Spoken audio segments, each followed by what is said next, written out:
Boa noite Angola, boa noite Cabo Verde, boa noite Moçambique, boa noite África. The last 5 years have been adventurous times for Angola, and it appears as though Angola is headed in the right direction.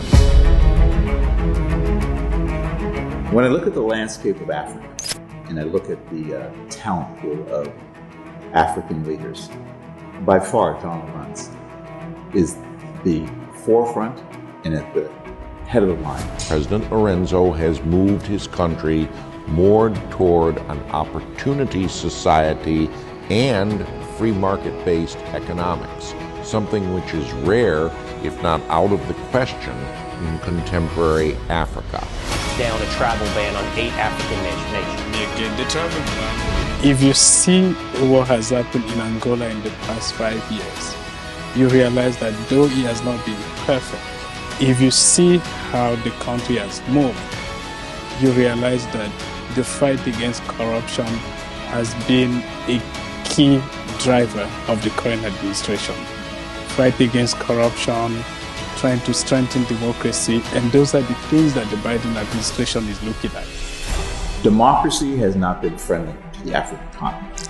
And in my 53 years of life as an equatorial Guinean, I've come to realize that John Lawrence, whether you're talking about human rights, civil rights, democracy, freedom, good governance, civil society, he checks all of those boxes when it comes to dealing with Africa in the 21st century. In addition, the president understands that outside investment will always be needed in Angola.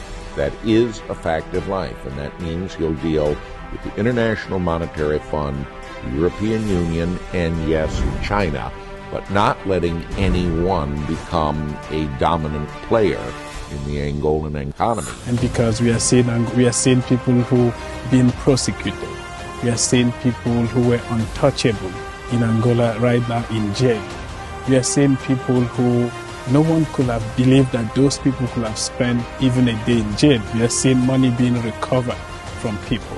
When I look at the next 5 years, I cannot see anyone on the landscape in Angola other than John Lawrence lead your people to the next 5 years with prosperity, health, education, and the socioeconomic viability that the country deserves.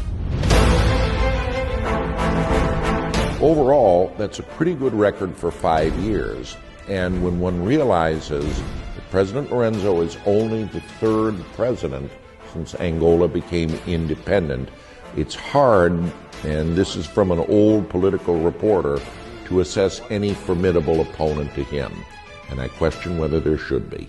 As you know, 38 years of the previous administration, or however many, you can't undo that in 5 years. So I hope that the very sensitive, sensible people of Angola will realize that in 5 years, he's made progress.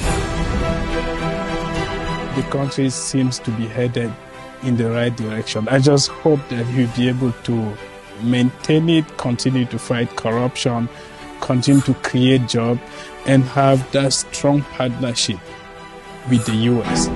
As someone who has watched African politics for the last 30 years, I honestly cannot think of any other person whose music and words with regard to his ambitions, his pledges as a candidate, and what he's put in effect as a president. There's no one out there on that landscape. So Angola is in good hands, and I hope that the good people of Angola will do the right thing and re-elect him for another 5 years. Thank you, Gustavo.